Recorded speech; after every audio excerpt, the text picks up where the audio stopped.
এই জায়গাতে দাঁড়িয়ে থাকাটাই চাপের, এত হাওয়া। আর প্রথম ফরেন লোকেশন যদি এরকম হয়, যেখানে আসার পর এরকম সমুদ্রের মাঝে নেমে যাওয়া, দুর্দান্ত ছবি তোলা, সেই সাথে ফিল হওয়া, কোথাও আমার হারিয়ে যাওয়ার নেই মানা।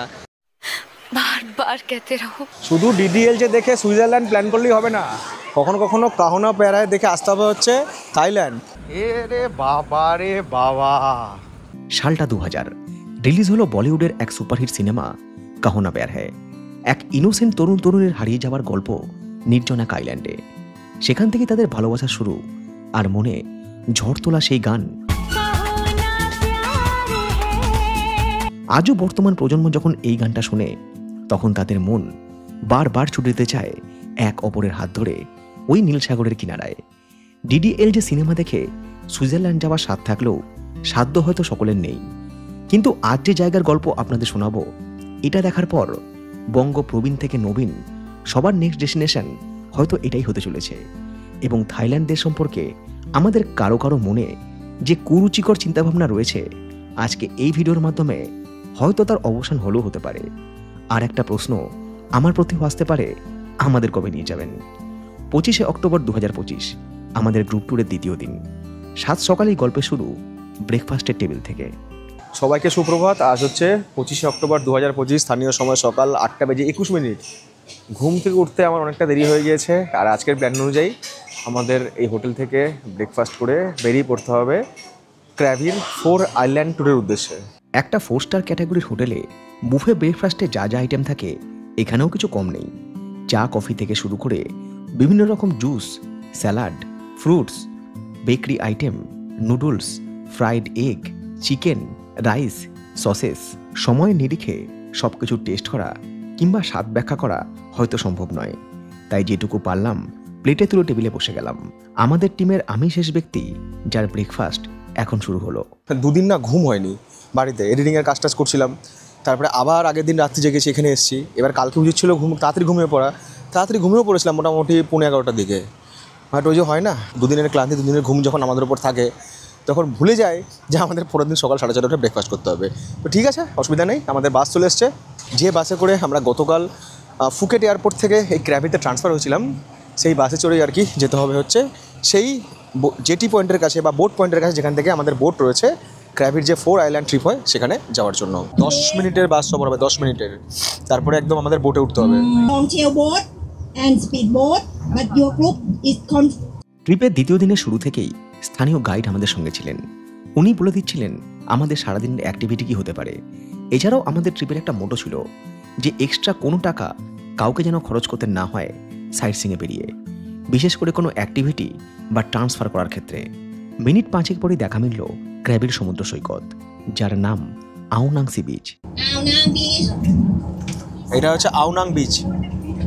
এখন সমুদ্রে হচ্ছে ভরা জোয়ার। বাস আমাদেরকে ড্রপ করে দিলে হচ্ছে পার্কিংয়ে। এই পার্কিং থেকে কিছুটা পথ হেঁটে তারপরে বোটে উঠতে হবে। সবই ঠিক আছে, কিন্তু ওয়েদারটা না আমাকে বড্ড ভাবাচ্ছে। মানে এই সময় এরকম ওয়েদার থাকার কথা না। এই সময় রোজ ঝলমলে দিন হবে, একদম কহনা প্যারার মতো সিন হবে। বৃষ্টি আজকে নাও হতে পারে, কিন্তু এই মেঘলা আকাশে কী হয় না, ছবিগুলো খুব ঘোলাটে হয়ে যায়। থাইল্যান্ডের ফুকেট ক্র্যাভির যে সৌন্দর্য না, সমুদ্র, আকাশ, বিভিন্ন রকম আইল্যান্ড, এদের যে একটা মিলিত ঝুলিত কম্বিনেশন, যে সৌন্দর্য, সেটা কোথাও ধরা পড়ে না। এই দুদিন যে বৃষ্টি হয়েছে তার ফলস্বরূপ দেখুন গাছের নিচে যে সব জল জমে রয়েছে। আর গতকাল থেকে যে গাইড ছিল বাসে, সে কিন্তু আজও আমাদের সাথে আসে। মানে এই পুরো ট্রিপটায় কিন্তু গাইড একজন সঙ্গে থাকবে, সেই সমস্ত ইনস্ট্রাকশন দেবে, কোথায় যেতে হবে, কি দেখতে হবে, কি খেতে হবে, কি খেতে হবে না, সব কিছু। আর যদি আপনারা মনে করেন যে না আমরা কোনো গ্রুপে আসবো না, আমরা নিজেরাই প্ল্যান করবো, সেটাও করতে পারবেন। আপনারা 2 বা 3 জন নিলেন, এখানে হোটেল বুক করলেন। এখানে বিভিন্ন জায়গা থেকে কিন্তু ট্যুর কন্ডাক্ট করা হয়, বিভিন্ন জায়গায় ট্যুর কন্ডাক্টের অফিস রয়েছে। সেখানে গিয়ে বললেন যে আমরা ভাই ক্র্যাভির 4 আইল্যান্ড ট্যুর করবো, সব কিন্তু ডে ট্রিপ আপনারা করতে পারবেন। মানে থাইল্যান্ড ঘোরা খুব সহজ, কোনো ব্যাপারই নয়। হ্যাঁ, সবাই মিলে আসলে একটা হইচই হয়, আনন্দ হয়, টেনশন ফ্রিভাবে ঘোরা যায়, নিজেকে হেডেক নিতে হয় না। আমি ঘুম থেকে উঠছি, ব্রেকফাস্ট করছি, বাসে উঠছি, বাস আমাকে নামিয়ে দিচ্ছে, মানে সব কিছু একটা সিস্টেমেটিকভাবে চলছে। আমি একা আসতাম, ঘুম থেকে উঠে আমাকে এয়ারবিএনবিতে রান্না করতে হতো, খাবার গুছাতে হতো, আবার এসে ভাবতে হতো এসে কী খাবো। এইগুলো একটা হেডেক একা আসলে। একটু হালকা রোদের দেখা মিলেছে, সবাই ওখানে গিয়ে ফটোগ্রাফি করছে। এখানে প্রত্যেকটা বিচের কিন্তু নাম লেখা রয়েছে। এটা হচ্ছে নোপারহাট থারা বিচ। এই লিস্টে আমাদের সবার নাম ফোন নাম্বার আর হচ্ছে হোয়াটসঅ্যাপ নাম্বার লিখে দিতে হবে। মানে যতজন আমরা এই 4 আইল্যান্ড ট্রিপে যাচ্ছি, এটা ফর্মালিটি সবাইকে করতে হবে। এবার সবাইকে একত্রিত করা হলো, যেটা যেটা হয় আমি আপনাদের সব দেখিয়ে দিচ্ছি, ঠিক আছে? যেন এটা আপনাদের ফিল হয় যে আমি বা আমার টিম নই, আপনারা সবাই যেন এই গ্রুপ ট্যুরটায় আছেন। সবাই একা করে লাইনে দাঁড়িয়ে গেল, তারপরে সবার হাতে একটা রিস্ট ব্যান্ড পরিয়ে দিচ্ছে। তা আমরা যে বোটের সঙ্গে যাচ্ছি, যারা আর কি সেই বোটটা পরিচালনা করে, তারা কিন্তু সবাইকে এরকম করে আর কি একটা করে ব্যান্ড করে দেয়, দলছুট যেন না হয়ে যায় কেউ। এইসব ট্রিপে না সব থেকে বড় যে প্রশ্নটা এসে যায় যে বয়স্ক মানুষরা কি আসতে পারবে। তো আমি সেই অবগতির জন্য বলে রাখি যে আমাদের টিমে যেমন 7 বছরের বাচ্চাও রয়েছে, তেমনি 70 বছরের প্রবীণও কিন্তু রয়েছে, প্রবীণাও রয়েছে। কাজেই বয়স কিন্তু এখানে ফ্যাক্টর না, আপনারা যে কোনো বয়সের মানুষ কিন্তু এখানে আসতে পারেন। এবং আমি বলবো যে বয়স টয়স ভুলে গিয়ে জাস্ট এখানে এসে হারিয়ে যান প্রকৃতির মাঝে আর ফাটিয়ে এনজয় করুন। অ্যাজ এ ব্লগার আমি আপনাদেরকে সমস্ত রকম গাইড করে দেবো, কীভাবে আসবেন না আসবেন, কীভাবে থাকবেন, সব কিছু করে দেবো। তারপর যদি মনে হয় যে না কৌশিকদা আপনি যদি গ্রুপ ট্যুর কখনো করেন, আপনার সঙ্গে যাবো, সবাই মিলে একসঙ্গে যাবো, এরকমই চিন্তাভাবনা থাকে, তারা কিন্তু আমার সাথে আসবেন। আমি কিন্তু কখনো আমার ফেস ভ্যালু দেখিয়ে কাউকে প্রভাবিত করতে চাই না যে আপনি একা আসলে ভালো করে ঘুরতে পারবেন না, গ্রুপ ট্যুরে আসলে ভালো করে ঘুরতে পারবেন, এসব কিন্তু ভুল ধারণা। সব কিছু আপনার উপরে, ট্রিপ এনজয় করাটা বা বেড়াতে আসাটা। এবার হ্যাঁ, গ্রুপে আসলে সবার সাথে মিলেমিশে গল্প করা, ঘোরাফেরা, মজা করা, নতুন মানুষের সঙ্গে পরিচয় হয়, এগুলো হবে। আর একা আসলে নিজের মতো স্বাধীনভাবে ঘুরতে পারবেন, যেরকম আমি ঘুরি। As your choice. ঘুরতে ঘুরতে চলে এসেছি আমরা সমুদ্রের ধারে। হ্যাঁ, এই মুহূর্তের অপেক্ষা সবার ছিল, কখন আমরা সমুদ্রের জল স্পর্শ করতে পারবো, কখন আমরা ওই পাহাড়টাকে পেছনে নিয়ে ব্যাকগ্রাউন্ডে নিয়ে ছবি তুলতে পারবো। এখানে আসার জন্য কিন্তু কেউ জুতো পরে আসবেন না, সবাই কিন্তু এমন চটি পরে আসবেন যেটা জলে আপনারা পড়তে পারবেন। এই যে আমি ক্রক্সটা পরে আছি, যখন আমি 2023 সালে থাইল্যান্ডে এসেছিলাম তখন এই ক্রক্সটা কিনেছিলাম। মানে সেই ক্রক্স আজও চলে যাচ্ছে, মেঘলা বলে তাও গরমটা কম লাগছে, মানে ফিল হচ্ছে না এই আবহাওয়াটা উপভোগযোগ্য। আর এই অক্টোবর, নভেম্বর, ডিসেম্বর, জানুয়ারি, ফেব্রুয়ারি, মার্চ, এই মাসগুলো কিন্তু হচ্ছে থাইল্যান্ড ভ্রমণের উপযুক্ত সময়। অনেকের মনে চিন্তা আসতে পারে যে আচ্ছা বয়স্ক মানুষরা কি উঠতে পারবে এই বোটে? অবশ্যই পারবে। দেখুন, এমন কিছু কিন্তু ডিস্টেন্স নয়, বোট একদম কাছেই আছে এবং এরা যারা স্টাফ রয়েছে বোটের, তারাই কিন্তু আপনাকে পুরোপুরি হেল্প করবে এই বোটে ওঠার জন্য। বয়স সবসময় কমে যাবে এখানে এসে, বয়স হতেই দিব না। বিন্দাস আসুন, এসে হারিয়ে যান এই নীল জলের নীলিমায়, প্রচুর এনজয় করুন। 4 দিন 5 দিন ভালো স্মৃতি সঙ্গে নিয়ে ফিরুন। আর সেই সাথে আরও একটা কথা বলবো যে ভারতবর্ষ হোক বা থাইল্যান্ড হোক বা যে কোনো জায়গায় হোক, পরিবেশ কিন্তু নোংরা করবেন না। এখানে কিন্তু কোথাও আমি মানে প্লাস্টিক, জলের বোতল এগুলো দেখতে পাচ্ছি না। সবাই কিন্তু এখানে পরিবেশটাকে সুন্দর রেখেছে। তো আপনারাও কিন্তু যেখানে আসছেন সেখানকার প্রকৃতি, পরিবেশ সব কিছুকে সুন্দর রাখুন, সুস্থ রাখুন, তাহলে আমরা একটা সুস্থ পৃথিবী দেখতে পাবো। বোট চালু হওয়ার পর সবাই খুশি, শুধু একজন ছাড়া। কারণ তার অভিযোগ ছিল কেন তাকে বোটের সামনে বসতে দেওয়া হয়নি। আরও একটা বিষয় জানিয়ে রাখি, এইরকম ডে ট্রিপে চেষ্টা করবেন বড় বোটে সফর করার, কারণ সমুদ্র এমনিতে উত্তাল। তাই বোট যত বড় হবে আপনার জার্নি ততই আরামদায়ক হবে। তবে হ্যাঁ, বড় বোটের ক্ষেত্রে আপনার খরচও কিঞ্চিত বাড়বে। বোটের সাইজ বড় হওয়াটা ভীষণ প্রয়োজন। যদি বোট ছোট হতো তাহলে কিন্তু সাংঘাতিক জার্কিং হতো, সাংঘাতিক জার্কিং। যারা পেছনে বসে আছে তারাই ভালো আছে, যারা সামনে আছে তারা চাপে আছে। ক্র্যাবির এই 4 island tour half day activity, যেখানে ট্যুরিস্টদের বোটে করে এই 4টে আইল্যান্ড ঘুরে দেখানো হয়। প্রথমে ফ্রানাং বিচ, তারপর টাপ আইল্যান্ড, চিকেন আইল্যান্ড এবং সবশেষে পোডা আইল্যান্ডে লাঞ্চ করে আবারও ক্র্যাবি ফিরে আসা। প্রত্যেকটা বোট সফর খুব অল্প সময়ের। এই জায়গাতে দাঁড়িয়ে থাকাটাই চাপের, এত হাওয়া আর সেই সাথে সমুদ্রের জলের ছিটা, ও আলাদাই শান্তি। এবারে চলুন দেখে নিই কি রয়েছে এই ফ্রানাং সৈকতে। এইরকম সমুদ্র, সেই সঙ্গে ছোটো ছোটো সব পাহাড়, এটাই কিন্তু হচ্ছে থাইল্যান্ডের আসল খুবসূরতি। এইরকম জিনিস কিন্তু ভিয়েতনামেও আছে, এরকম জিনিস কিন্তু বালিতেও আছে। প্লাস এখানে রিসর্টও রয়েছে। যদি কেউ মনে করে যে আমি এখানে থাকবো, রাত্রিবাস করবো, তো চাইলে কিন্তু এখানেও করা যায়। হ্যাঁ, খরচা বেশি হবে, বাট এখানে থাকার কিন্তু অভিজ্ঞতা কিছু আলাদাই হবে। সময়, অর্থ কিংবা এনার্জির অভাবে হয়তো আপনারা আমার সাথে আসতে পারেননি, বাট আমি আপনাদেরকে যেভাবে ঘুরিয়ে দেখাবো এটাই আপনারা ফিল করবেন আপনারা আমার সাথে ঘুরছেন। ঠিক আছে, জাস্ট অনুভব করুন যে এইভাবে হাঁটছেন, পাশে সমুদ্র, সামনে একটা কেভ রয়েছে, এখানে ছবি তুলছেন, জাস্ট ফিল করুন। সব দেশের বিভিন্ন বয়সের মানুষরা এসছে এখানে, এজ কোনো ম্যাটারই করে না। থাইল্যান্ডে আসতে গেলে ফাটিয়ে এনজয় করতে হবে। এই হচ্ছে কেভ। বৃষ্টি হওয়ার জন্য না পুরো জায়গাটা একটা বর্ষাবন এরকম একটা ফিলিংস আসছে। সেই আশেপাশে যে সমস্ত গাছপালা, তাতে জল জমেছে, সাথে একটা গন্ধ। 8 ঘন্টা সময় দিয়েছে, তা 8 ঘন্টা সময়ের মধ্যে মানুষ নিজের ছবি তুলবে না অন্যের ছবি তুলবে না ভিডিওগ্রাফি করবে না রিলস বানাবে, কি করবে? যারা একটু বেশি উৎসাহী তারা আবার ওই ভেতরে গুহায় চলে গিয়েছে। এখন এই জায়গাটাতে আছি, ঠিক আছে, আমরা আস্তে আস্তে এদিক দিয়ে একটা চক্কর কাটবো, দিয়ে এই বিচটায় যাব, দিয়ে আবার ঘুরে এখান দিয়ে এখানে ঢুকবো। যারা মনে করছেন যে একটু ওপরে গিয়ে আর কি ছবি টবি তুলবেন, একটু অ্যাডভেঞ্চার করবেন, এরকম দড়ি ফড়ি লাগানো আছে, তো আপনারা কিন্তু এটা বেয়ে ওপরে উঠতে পারেন। বাট এই ব্যাপারে কিন্তু ফিজিক্যাল ফিটনেস হওয়াটা খুব দরকার। মানে আমার মতো হাতির মতো চেহারা যদি একটা লোক ওপরে উঠতে যায় তাহলে পাহাড় ফাড় নিয়ে পড়বে, এটা গ্যারেন্টি। কাজে যারা স্লিম ফিট, ফিজিক্যালি ফিট তারাই ট্রাই করবেন, আমার মতো হাতির চেহারার লোক কিন্তু এসব ট্রাই করবেন না। অক্টোবর মাস থেকে মোটামুটি মার্চ মাস পর্যন্ত হচ্ছে এখানে সিজন। এত ভিড়, শুধু ভাবুন যে কত মানুষ বেড়াতে আসে। এই যে লাইমস্টোন কেভ রয়েছে, সবাই ছবি তুলছে। আলটিমেট আমরা একটা ফাঁকা জায়গাতে এলাম। বোট যেখানে নামিয়েছে সেখান থেকে মিনিট 7 হাঁটা পথ। তারপর ক্র্যাবির সে বিখ্যাত ফ্রানাং বিচ, নীল জলরাশি, ছোট বড় সব পাহাড় আর নস্টালজিক স্মৃতিউষ্কে মন বলবে কাহুনা পেয়ার।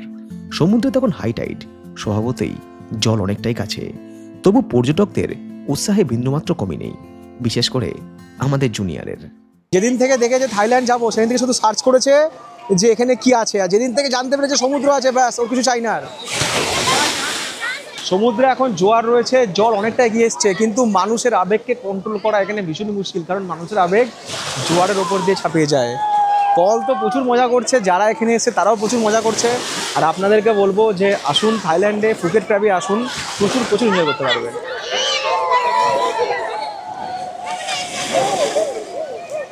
সবাই এনজয় করছে, সবাই। শুধু ডিডিএল যে দেখে সুইজারল্যান্ড প্ল্যান করলেই হবে না, কখনো কখনো কাহুনা প্যারায় দেখে আসতে হবে হচ্ছে থাইল্যান্ড। আর থাইল্যান্ড মানে হচ্ছে ক্র্যাবির 4 আইল্যান্ড ট্যুর। এই সেই বিখ্যাত জায়গা, পেছনেই পাহাড়। আর এই যে পাহাড়টা দেখছেন, ওই সিনেমার কিন্তু কিছু শ্যুট ওই গানের এখানেই করা হয়েছিল। আপনারাই বলুন, এইরকম একটা জায়গার জন্য 30 মিনিট কি আদৌ যথেষ্ট? আসা যাওয়া করতেই 15 মিনিট শেষ।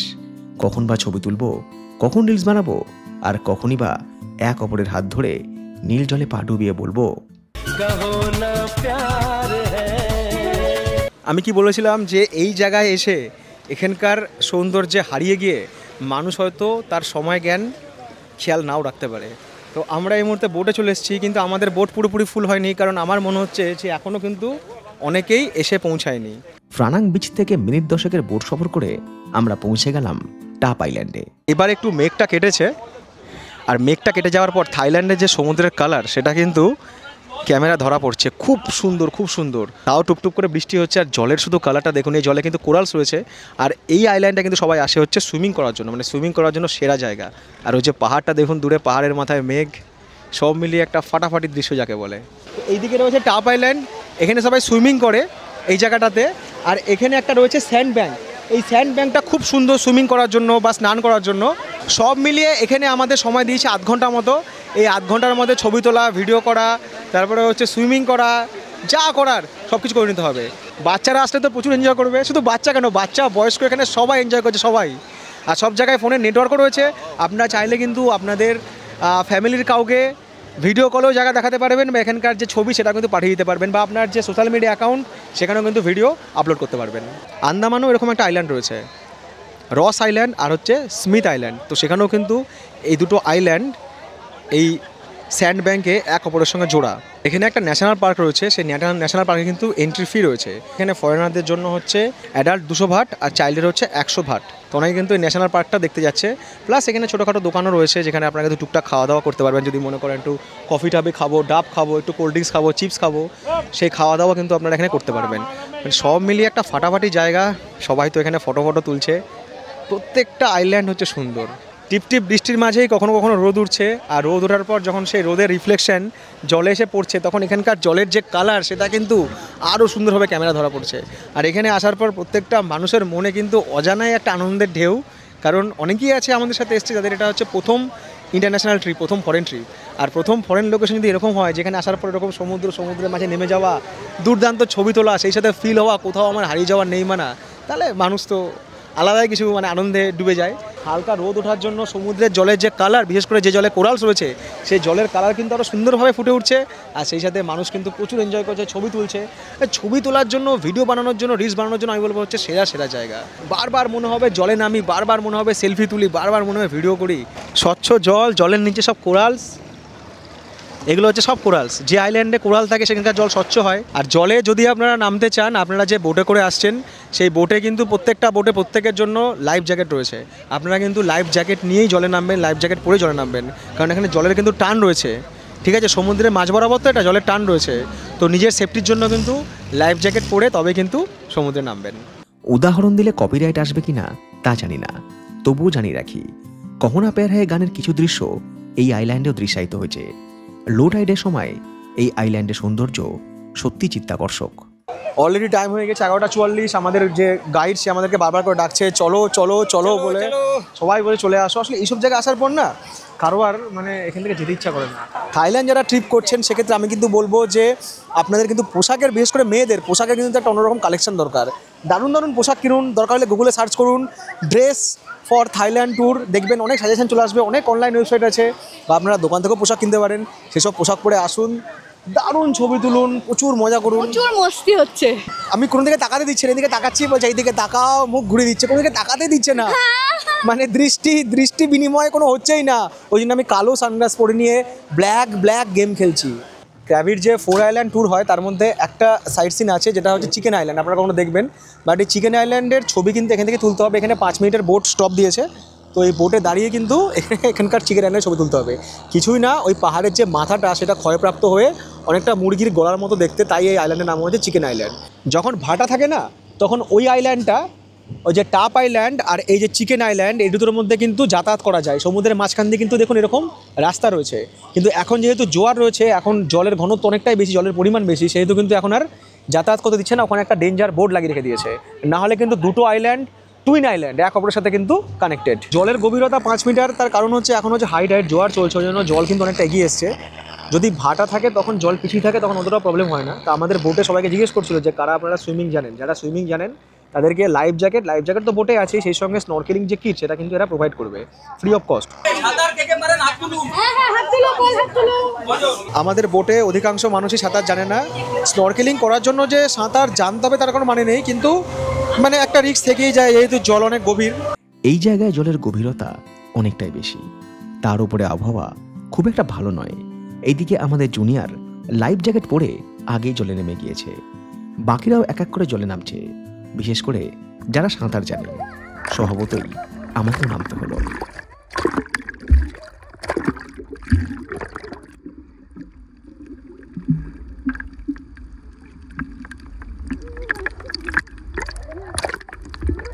স্নরকেলিংয়ের অভিজ্ঞতা খুব একটা ভালো নয়। এর কিছু কারণ ছিল। একে তো আকাশ মেঘলা, এদিকে জোয়ারের টানে সমুদ্রের জল উথাল পাথাল, সমুদ্র তল বেশ ঝাপসা, কয়েকটা রঙিন মাছ ছাড়া আর তেমন কিছু দেখা মেলেনি। তবে মিনিট 15 এই স্নরকেলিং একরকমের অ্যাডভেঞ্চার, যেখানে কোনো গাইড নেই, জাস্ট লাইফ জ্যাকেট পরে জলে ভেসে থাকা বা সাঁতার কাটা। চিকেন আইল্যান্ড দেখে আমাদের পরবর্তী গন্তব্য ক্র্যাবির 4 আইল্যান্ড ট্যুরের লাস্ট আইল্যান্ড পোডা আইল্যান্ড। সময় বেলা 12:52, একটা বাজতে চললো। অবশেষে আমরা এসে পৌঁছালাম সেই আইল্যান্ডে, যার নাম হচ্ছে পোডা আইল্যান্ড, বা বলা হলো কাউনা প্যারে আইল্যান্ড। ওই সেই পাহাড়টা আমাদের গাইড বলছিল যে এই জায়গাতে শুটিং হয়েছে। তো এই পোডা আইল্যান্ডে আমাদের সময় দেওয়া হচ্ছে 1 ঘন্টা, কারণ এই আইল্যান্ডটা ভীষণ সুন্দর এবং এখানে আমরা লাঞ্চ করব, এবং লাঞ্চ করার পরে যেটা আমাদের প্যাকেজের মধ্যেই লাঞ্চ রয়েছে, সেই সঙ্গে রয়েছে টয়লেট এবং হচ্ছে চেঞ্জিং রুম। অনেকের জামা কাপড় চেঞ্জ করার ব্যাপার থাকতে পারে, বোটে তো জামা কাপড় চেঞ্জ করার জায়গা আমি দেখলাম না, তো আপনারা কিন্তু একটুখানি কষ্ট করে খানিকক্ষণ ভেজা জামা কাপড়ে বোট জার্নি করে এখানে এসে চেঞ্জ করতে পারেন। আর আমি আবারও বলবো যে আপনারা কিন্তু এই রকম ট্রিপে সঙ্গে টাওয়াল একটা অবশ্যই রাখুন, সেই সঙ্গে পোশাক রাখুন। আমি সবাইকে বলেছি, সবাই পোশাক নিয়ে এসছে, জাস্ট আমার কাছে পোশাক নেই, আমি সেই ভিজে জামা কাপড় পরে ঘুরছি। এত সুন্দর গাছগাছালি, তার মাঝখানে টেবিলে চলছে খাবার ডিস্ট্রিবিউশন, নানা রকমের খাবার দাবার আছে। এখানে অনেক গ্রুপ আছে, বিভিন্ন গ্রুপের জন্য তাদের যারা ট্যুর অপারেটর তারা কিন্তু সমস্ত জায়গায় ফুড ডিস্ট্রিবিউশন করছে। যারা ভেজ খাবে তাদের জন্য ভেজের আলাদা করে ব্যবস্থা করা হয়েছে, আর যারা ননভেজ খাবে তাদের ননভেজ তাদের জন্য এখানে রয়েছে। এটা চিকেন, আর ওটা chicken Thai noodles and Thai rice, সব হচ্ছে থাই খাবার। বাট এখানে কিন্তু আমার ভেজ খাবার বেশি ভালো লাগছে, বিশেষ করে এখানকার সোয়াবিন, ফ্রুটসও রয়েছে, চিকেনও রয়েছে, বাট চিকেনের থেকেও কিন্তু সোয়াবিনটা দারুণ টেস্টি। কিরে কেমন লাগছে খেতে? ভালো। এত সুন্দর জায়গাতে আমি বলবো যে একটা বেলা দরকার, কিন্তু যখন আমরা গ্রুপের সাথে আসি সেখানে একটা টাইম মেনটেন করতে হয়। বোট যখন আমাদেরকে নামায় তারপরে 1 ঘন্টা সময় দেয়, কিন্তু এই জায়গায় খাওয়া দাওয়া করতে করতে ঘুরতে ঘুরতে ছবি তুলতে তুলতে 1 ঘন্টা কখন যেন কেটে যায় বোঝাই যায় না। এই হচ্ছে আসল ছবি তোলার জায়গা। আর এখন কিন্তু আর কোনো বৃষ্টি নেই, বেলা বাড়ার সাথে সাথে রোদ চলে এসছে, আর সেই সাথে কিন্তু সবাই ফুল টু মস্তি করছে। আর এখানে দুটো বাচ্চা, এরা সব সময় মজা করছে, কখনো সমুদ্রে নামছে, কখনো বালির পাড়ে বসে আছে। বলার অপেক্ষা রাখে না, কহুনা প্যার হ্যায় গানের দৃশ্যায়নে এই পোডা আইল্যান্ডের অদূরের ওই পাহাড়টাও রয়েছে। 1 ঘন্টা এই পোডা আইল্যান্ডে সময় কাটিয়ে প্রোগ্রাম শেষে আবারও ফিরে চলা ক্র্যাবির দিকে। 2:34 আমাদের বোট আমাদেরকে নামিয়ে দিল যেখান থেকে আমরা জার্নি শুরু করেছিলাম। তারপর হেঁটে হেঁটে উঠলাম বাসে, ভিজা জামা কাপড়, তার মধ্যে এসি চলছে, ঠান্ডা লাগছে। আপাতত ফিরে যাব হোটেলে, গিয়ে ফ্রেশ হব। ক্র্যাবিতে আমাদের 2 দিন শেষ, আর আমাদের হাতে পড়ে আছে মাত্র 3টে দিন, মাত্র 72 ঘন্টা। তার মধ্যে আমরা যাব হচ্ছে ফুকেটের ফিফি আইল্যান্ড, জেমস বল আইল্যান্ড এবং ফুকেটের সাইড সিন। ব্যাস আমাদের ট্রিপ শেষ। আর এই ট্রিপ শেষ করে শেষেই সবার করে হয়েছে মন খারাপ। 5টা দিন কত সুন্দরই না ছিল। আমি ফিরে এসে রুমে কাজ করছিলাম, পল গিয়ে বলছে তুমি সবসময় টাকা কেন রোজগার করো, তুমি একটু ফ্রিডম এনজয় করতে পারো না, চলো। বলে হাত ধরে টেনে নিয়ে এলো সুইমিং পুলে, কি না চান করতে হবে। আর এখানকার জল সেই ঠান্ডা, সেই ঠান্ডা। এসো এসো এসো, এ তো সুইমিং শিখে গেল এই জায়গায় এসে। পলের জোড়াজুড়ি আর বাকিদের কথা শুনে অনেকদিন পর কোনো হোটেলের সুইমিং পুলে বেশ খানিকটা সময় কাটালাম। সেদিন সন্ধ্যায় দারুণ থাই মাসাজের এক্সপিরিয়েন্স নিলাম কাছেই একটা মাসাজ পার্লার থেকে। এরা ভীষণ প্রফেশনাল, নাম ঠিকানাও দিয়ে রাখলাম, কখনো গেলে ট্রাই করতে পারেন। অভিজ্ঞতা আশা করি আশানুরূপ হবে। তো এটা সকাল 10টা থেকে রাত্রি 11টা পর্যন্ত খোলা। তো এখানে এসেছি, এখানে আসার পরে এখানে যে রেট রয়েছে, এখানে অনেক রকম থেরাপি রয়েছে। এখানে মানে বডি মাসাজ করার জন্য উইদাউট অয়েল থাই মাসাজ হচ্ছে 400 থাই ভাট। তো আমি ওটাই আর কি করাবো। তার আগে একটা এখানে ফর্ম ফিল আপ করতে হবে, এখানে নাম, ফোন নাম্বার এইসব আর কি ফিল আপ করে দিতে হবে। তো এটা করে তারপরে হচ্ছে মাসাজ করাবো। মাসাজ পার্লার থেকে ফিরে এসে সবার সঙ্গে বাসে চড়ে রওনা দিলাম ডিনার করতে ক্রাবির একটা ইন্ডিয়ান রেস্তোরাঁতে। এই চত্বরে বেশ কয়েকটা ভালো ইন্ডিয়ান রেস্তোরাঁ রয়েছে। এটা হচ্ছে তাজ প্যালেস, ইন্ডিয়ান ফুড রয়েছে, থাই ফুড রয়েছে, সি ফুড রয়েছে। তো এখানে আমরা আজকে আর কি খাওয়া দাওয়া করবো। ইন্ডিয়ানরা বাইরে গিয়ে ইন্ডিয়ান ফুড খোঁজে, এই কথাটা কিন্তু যারা বলেন তারা 100% রং। কারণ আমি বহু ইউরোপিয়ানকে দেখেছি বা ফরেন কান্ট্রির মানুষকে দেখেছি, তারা কিন্তু বিভিন্ন জায়গা থেকে ইন্ডিয়ান ফুড খোঁজে, ইন্ডিয়ান ফুড খায়। ওই জন্য কিন্তু ইন্ডিয়ান রেস্টুরেন্টের প্রাইস কিন্তু সব জায়গাতে হাই। কী খাবার রয়েছে একটু দেখিয়ে দিই আপনাদেরকে। এই থেকে স্যালাড রয়েছে, লঙ্কা, লেবু, পাঁপড়, পেঁয়াজ, দই রয়েছে। এদিকে রয়েছে ভাত, এই ভাতটা দেখে ভালো লাগলো। এখানে রয়েছে ডাল, ডাল রসম, ডাল এটা, আচ্ছা রসম, রসম ডাল তরকা, ডাল, পনির বাটার মশলা, মিক্স ভেজ। এখানে রয়েছে নান অথবা রুটি, আইসক্রিম রয়েছে, আর রয়েছে চিকেন, সেই সঙ্গে হচ্ছে জল। তো এই হচ্ছে টোটাল আমাদের বুফে সিস্টেমে খাওয়া দাওয়া, যেখানে আমরা সবাই বসেছি, একটু ছড়িয়ে ছিটিয়ে বসেছি। এইদিকে কিছু মানুষ আছে, ওইদিকে কিছু মানুষ আছে। আর এছাড়াও কিন্তু এই রেস্টুরেন্টে আদার্স যারা এসছে মানে খাওয়া দাওয়া করছে, তারাও কিন্তু এখানে রয়েছে। বেশ জমজমাট জায়গা, বড় রেস্টুরেন্ট। আমি আগেই বলেছি ক্র্যাবি কিন্তু খুব সুন্দর জায়গা। সেই রাতটা ক্র্যাবিতে কাটিয়ে পরের দিন অর্থাৎ 26শে অক্টোবর ক্র্যাবির হোটেল থেকে চেক আউট করে আমাদের গন্তব্য ক্র্যাবি থেকে ফুকেট। এবং আগামী 3টে দিন আমাদের ট্রিপ থেকে শুরু করে সমস্ত অ্যাক্টিভিটি এই ফুকেটকে কেন্দ্র করেই। 3.5 ঘন্টার এই জার্নি হবে এবং আজ আমাদের রাত্রিবাস কিন্তু ফুকেটেই হবে। আর আমাদের আজকে সাইট সিনে কী কী দেখানো হবে সেটা আমাদের গাইড আর কি বলে দিচ্ছে। এই হচ্ছে ক্র্যাবির নাইট মার্কেট। রাত্রে আমি এই জায়গাটাতেই আসতাম, আপনাদের ভিডিও দেখিয়েছি, এই জায়গাটাই সেটা। প্রচুর দোকানপাট এখানে। দুজনে মিলে হাঁটতে হাঁটতে সন্ধ্যাবেলা চলে আসুন এই নাইট মার্কেটে। এখানে কিছু ফাস্ট ফুড কিনে নিন বা ফ্রুটস কিনে নিন, তারপর সমুদ্রের ধারে বসে হাওয়া খেতে খেতে খুব ভালো সময় কাটান। বাট এই মেরিন ড্রাইভ বা এই সমুদ্রে কিন্তু আপনি ওই দীঘা পুরীর মতো অত ভিড় পাবেন না। এইসব জায়গা না একটা শান্তির জায়গা, একটা অন্যরকম ভাইব আছে। সবচেয়ে বড় কথা পরিষ্কার পরিচ্ছন্ন, গ্যাঞ্জাম নেই, ভিড় নেই, হকাররা গায়ে এসে পড়ছে না, সব কিছু খুব সিস্টেমেটিক এখানে। মানে মেন্টাল পিস যাকে বলে না, সেই পিস আপনি এখানে পাবেন। বেশ কয়েকজন দর্শক বন্ধু জানতে চান যে থাইল্যান্ডে কি হালাল ফুড পাওয়া যায়, তো তাদের জন্য বলবো যে হ্যাঁ, এখানে হালাল ফুড পাওয়া যায়। যেহেতু মুসলিমরাও রয়েছে কিছু সংখ্যক, তো এখানে কিন্তু মসজিদও রয়েছে। রাস্তাঘাট এত ভালো না, এখানে বসে ফিল করা যাচ্ছে না যে বাস আসতে চলছে, মনে হচ্ছে আসতেই চলছে। বাট বাস কিন্তু প্রায় 75-80 এরকম স্পিডে কিন্তু বাস চলছে। আর জার্নি খুব কমফোর্টেবল।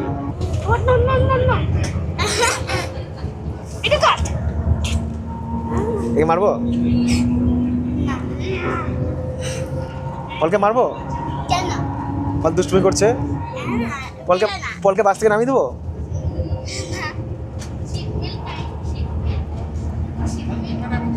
কালকে সমুদ্রে নামতে হবে কিন্তু, মনে আছে তো? কাল সমুদ্রে নামতে হবে। আচ্ছা, আমাদের একটা টয়লেট ব্রেক ছিল এই ক্র্যাবি থেকে ফুকেট যাওয়ার পথে। তো আমাদের ম্যানেজার আর কি সবাইকে কেক মুখ করাচ্ছে, সবাই মিষ্টি মুখ করাও কেক মুখ করাচ্ছে। আগেই জলের বোতল দিয়ে দিয়েছে একটা করে, হোটেলেও তাই। এটা আমাদের একটা কন্ডিশন ছিল ট্রিপের শুরুতে, যে আপনি যে টাকা দিয়ে ট্রিপে আসছেন আপনাকে যেন ওখানে গিয়ে আর কিছু কিনে খেতে না হয়, কোনো এক্সট্রা খরচ করতে না হয়। কোনো এক্সট্রা খরচ কিন্তু নেই, শুধু আপনি মাসাজ করাতে যাচ্ছেন সেটা এক্সট্রা খরচ। এই যে আমি সন্ধ্যাবেলায় বেরিয়ে স্ন্যাক্স খাচ্ছি, এগুলো এক্সট্রা খরচ, বাকি কোনো কিন্তু এক্সট্রা খরচ নেই। আর লাঞ্চ ডিনার যেহেতু বুফে না, আর ব্রেকফাস্টও বুফে, তিনটে যদি বুফে হয় তো মানুষের পেট তেমনি ভরে থাকবে, 3 বেলার খাবার, আর তো কোনো চাপ নেই। আর চায়ের সরঞ্জাম, চায়ের কিট তো হোটেলেই আছে। আরও একটা বিষয়, আমরা যারা আসি বাইরে সঙ্গে কিন্তু বিস্কুট কিছু নিয়ে আসি। বিস্কুট কেউ চিড়ে নিয়ে আসে, কেউ মুড়ি নিয়ে আসে, কেউ অন্য কিছু নিয়ে আসে। সো পেট ভরা, মন হারা ভরা, জার্নি চলছে, সব মিলিয়ে ভাই ফাটাফাটি। আমি নিশ্চিন্ত যে এই ট্রিপটা যখন শেষ হয়ে যাবে না, তখন যারা আজকে এসেছে তারা খুব মিস করবে। এই 5 দিন সত্যি খুব ভালো ছিলাম। স্থানীয় সময় বেলা 2:33 আমরা পৌঁছে গিয়েছি ফুকেটে। মানে ফুকেটে অনেকক্ষণ আগে পৌঁছেছিলাম। মাঝে আবার কিছু মানুষ আর কি শপিং করতে গেছিলো, কিছু মানুষ টয়লেটে গেছিলো, যা হয় আর কি সব মিলিয়ে মিশিয়ে। বাস আমাদের যেখানে ড্রপ করে দিল সেটা ফুকেটের ওল্ড টাউন বা ঐতিহাসিক শহর। এখানে বাড়িঘর, দোকানপাট সবকিছুর মধ্যেই চীনা এবং পর্তুগিজ স্থাপত্যের ছোঁয়া রয়েছে। ফুকেটের সাইট সিংয়ে এই ওল্ড টাউন ট্যুর বলেও একটা অ্যাক্টিভিটি হয়। আর ক্র্যাবির মতো কিন্তু ফুকেটেও মানি এক্সচেঞ্জ কাউন্টার রয়েছে, যেখান থেকে আপনারা টাকা কারেন্সি এক্সচেঞ্জ করতে পারেন। এখানেও সিম কার্ড নিতে পারেন। এখান থেকেও কিন্তু আপনারা ফুকেটের যে সমস্ত সাইট সিন হয়, যেমন হচ্ছে মেন হচ্ছে ফিফি আইল্যান্ড আর হচ্ছে জেমস বন্ড আইল্যান্ড, ওটা 2 দিনের 2 ট্রিপ হয়। তো সেখানে যাওয়ার জন্য কিন্তু আপনার ট্যুর এখান থেকে কন্ট্যাক্ট করতে পারবেন। আমি সব ইনফরমেশন আপনাদেরকে দিয়ে দিচ্ছি সব জায়গায় এসে, ঠিক আছে? এদের ট্রিপ আপনারা নিজেরাই করতে পারেন। যদি এরপরে করতে না পারেন কোনো সমস্যা হয়, সেক্ষেত্রে আমাদের যদি কখনো গ্রুপ ট্যুরে আপনারা জয়েন করতে পারেন, কিংবা অনেক এজেন্সি ট্রিপ করায় তাদের সঙ্গে যেতে পারেন। বাট আমি এটুকুই বলবো, যাদের সাথে যান, যেভাবেই যান, ট্রিপটা খুব ভালো করে এনজয় করুন আর প্রচুর মজা করুন, প্রচুর ছবি তুলুন। যদিও আমাদের এখানে লাঞ্চ ব্রেক স্থানীয় ইন্ডিয়ান রেস্তোরাঁ থেকে, আর যে রেস্তোরাঁগুলো জনপ্রিয় বা খাবার ভালো সেগুলোতে ভারতীয় ট্যুরিস্ট, বিশেষ করে বিভিন্ন গ্রুপের বেশ ভালোই ভিড়। চিকেন শেষ হয়ে গেছিলো, একটু লাইনে দাঁড়িয়েছিলাম, তারপরে চিকেন পেলাম। অ্যাকচুয়াল চিকেন শেষ হয়ে যাওয়ার কারণটা কি বলুন তো? পাঞ্জাব, হরিয়ানা থেকে লোকজন এসছে, এক একজন 2-3 বাটি করে চিকেন খাচ্ছে। এইরকম চেহারা ভাই, আমাকে তো ছিপ তুলে ফেলে দেবে। মানে এত নিয়েছে ওরা, চিকেন শেষ, মানে এক বড় ট্রে চিকেন শেষ হয়ে গেছে। আমি ভাত আজকে অল্প একটু নিয়েছি, সেই সঙ্গে একটু সবজি, চিকেন তো রয়েছে, আর সেই সঙ্গে সিমুইয়ের পায়েস। এরা নিয়েছে রায়তা আর স্যালাড আছে। তো এই দিয়ে খাচ্ছি। নানও রয়েছে, রুটিও রয়েছে। আর এমনি যদি খাবার কিনে খান, রেটটা দেখিয়ে দিই। এখানে পানিপুরি 26-এর দাম হচ্ছে 150 থাই বাট। সেব পুরি 26-এর দাম 150 থাই বাট। ওরা ঘুরাও দেখি, ঘুরাও। সামোসা চাট 180 থাই বাট, আর আলু টিক্কি 180 থাই বাট। মানে প্রত্যেকটা আইটেমের দামই প্রায় 400 টাকার কাছাকাছি। খাওয়া দাওয়ার পর্ব শেষ করে আবারও পথ চলা। গন্তব্য ফুকেটের ওল্ড টাউন থেকে চালং টেম্পল বা ওয়াট চালং। এটা সাইট সিংয়ের মধ্যেই রয়েছে এবং বাস মন্দির অবধি যাবে। চলার পথে একটা কথা আপনাদের জানানো দরকার, যে সস্তায় থাইল্যান্ড ট্রিপ বলে অনেক বিজ্ঞাপন দেখে হয়তো সেদিকে আকর্ষিত হয়ে অনেকে ঝুঁকে যান, কিন্তু এগুলো এক এক রকম স্ক্যাম। তাই টাকা অ্যাডভান্স করার আগে ভালো করে জেনে নেবেন আপনার ট্যুর প্ল্যান, ফুড, অ্যাকোমোডেশন এগুলোর মধ্যে কি কি ইনক্লুডিং রয়েছে আর কি কি এক্সক্লুডিং রয়েছে। ব্যাংকক পাটায়া ট্রিপের সঙ্গে ফুকেট ক্র্যাবি ট্রিপের পার্থক্য রয়েছে, কারণ এই ট্রিপ তুলনামূলক কস্টলি। আর যে সংস্থার সাথে আমি এবারে ট্রিপ করছি বা আগেও করেছি, তাদের যোগাযোগের নম্বর দেওয়া থাকলো এই ভিডিও স্ক্রিনে, প্রয়োজনে যোগাযোগ করতে পারেন। আমরা এসে পৌঁছালাম ফুকেটের সবথেকে বড় মন্দির, এটা হচ্ছে চালং টেম্পল। তো এখানে আমাদের সময় দেওয়া হচ্ছে 8 ঘন্টা। 8 ঘন্টার মধ্যে মন্দির ঘুরে দেখো, ছবি ফটোগ্রাফি করো। ফটোগ্রাফি করার জন্য খুব সুন্দর জায়গা। আর এটা হচ্ছে এখানকার বুদ্ধিস্ট টেম্পল। তো এই মন্দির দেখে নেওয়ার পর এখান থেকে কিছু মানুষ চলে যাবে হচ্ছে, মানে আমাদের কিছু ট্যুরিস্ট চলে যাবে হচ্ছে ডলফিন শো দেখতে। ওটার টিকিট আর কি এক্সট্রা কস্ট, মানে যারা যাবে তারাই। কিছু মানুষ চলে যাবে হচ্ছে হোটেলে। আমিও হোটেলেই চলে যাবো এখন, গিয়ে একটু রেস্ট করবো। এখান থেকে হোটেল মোটামুটি এখনও প্রায় 13-14 কিলোমিটার। থাইল্যান্ডে এসে কিছু খান চাই না খান, এখানে ডাব অবশ্যই খাবেন। ডাব আর হচ্ছে ডাবের আইসক্রিম দুটোই হচ্ছে অসাধারণ খেতে। এখানে ডাব হচ্ছে 40 বাট, মানে আমাদের ভারতীয় টাকায় ধরে রাখুন ওই 100 টাকার কাছাকাছি। 4:32 এই ভ্যানটা আমরা এখান থেকে বুক করলাম। এখান থেকে 834 ভাট মতো নিল, থাই ভাট, যেটাতে করে আমরা ট্রান্সফার হচ্ছে হোটেল। আমি শুধু নয়, আরও 5-6 জন রয়েছে যারা আর কি হোটেল ফিরে যাবে, যারা ডলফিন শো দেখতে যাবে না। বাকিটা সবাই ডলফিন শো দেখতে যাবে। বাংলা একটা সিনেমা হয়েছিল দেবের, রংবাজ। সেই রংবাজ এরকম একটা ভ্যান দেখিয়েছিল মনে হয়। Hello, how long it will take? 30 minutes. 30 minutes, এখান থেকে লাগবে হচ্ছে 30 মিনিট, মানে আধ ঘন্টা। প্রথম একটা সুন্দর সি বিচের দর্শন পেলাম, আলটিমেট বেশ সুন্দর লাগছে। এদিকে সমুদ্র, সি বিচ, এদিকে সমস্ত স্পা, এই না হলে লাইফ। এখানে সব ভলিবল খেলছে। সব থেকে ভালো লাগছে রাস্তাঘাট দেখুন কি পরিষ্কার পরিচ্ছন্ন, এত মানুষ, এত গাড়ি চলাচল করছে, তার রাস্তায় একটা নোংরা পড়ে আছে। পাটং সি বিচের পথ ধরে আমরা যখন হোটেলের পথে, তখন আমাদের টিমের বেশ কয়েকজন এনজয় করছে ফুকেটের ডলফিন শো। এই ডলফিন শো খুবই আকর্ষণীয়, বিশেষ করে বাচ্চাদের কাছে। আগামী দিনে আবারও যদি এই ট্রিপ প্ল্যান করি, তাহলে এই শোটা আমাদের আইটেনারিতে রাখবো। যদিও এবারে এটা অপশনাল ছিল। মিনিট 45-এর এই ডলফিন শো সত্যি সুন্দর। আমি অবশ্য ডলফিন শো দেখেছিলাম বছর 2 আগে ব্যাংককে।